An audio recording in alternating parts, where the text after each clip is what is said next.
Alright, this is Spectator Spider-Man 248 from 1997 probably.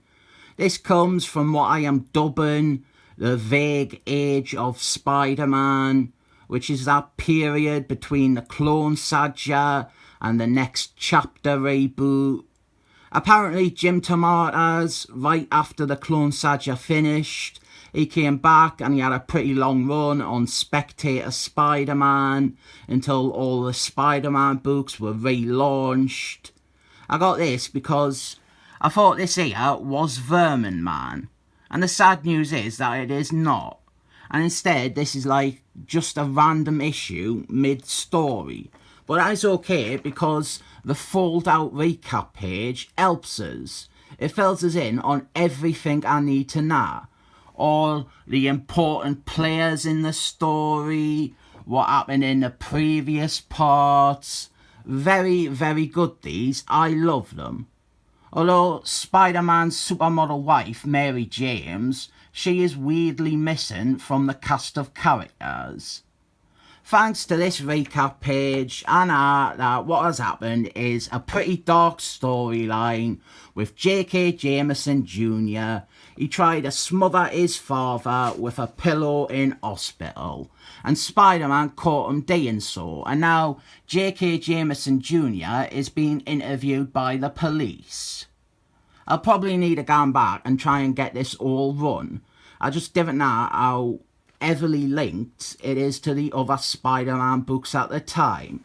So Spider-Man, he is out looking for the villain who put J.K. Jameson into the hospital, and sadly it isn't Vermin Man like the cover made me think, but it is the criminal known as Smashing Pumpkin, real name Jackson Lantern.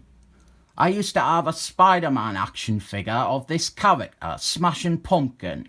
It was great. It was nice and it was green, and he came with a giant purple spider that he could ride around on, and the spider also shot a pumpkin-shaped missile out of its mouth. I didn't think that is from the comics though. Smashing Pumpkin, he wants J.K. Jameson to sell his newspaper, the Daily Planet. And then we are with Flash Thompson, aka Diversity in a Comic Books Comic Book Crush. We're doing some stuff with his family and his relationship with his abusive alcoholic dad. All these years and nothing has changed. Nothing ever changes.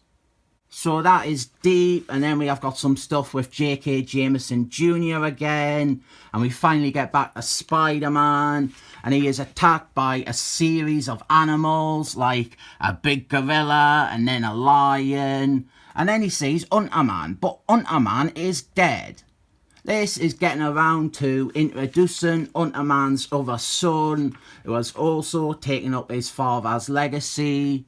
There is J.K. Jameson's wife in the shower though. Oh hey lads. Then we have got what I ate. Metaphorical subconscious exploration. So let's just skip that. If I'm being honest, this isn't the greatest issue. But what it has done is it has built Smashing Pumpkin up as quite a creepy villain. And then it turns out he is working for Norman Osborn, who intends to buy the Daily Planet for himself. I don't know if I can really rate this. It feels like a part of a run rather than a single issue.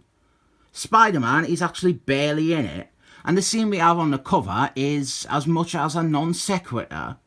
I am sure as a whole this run is good, but with this, it hasn't given us a good issue to enjoy by itself. So I rate this 7 thumbs up.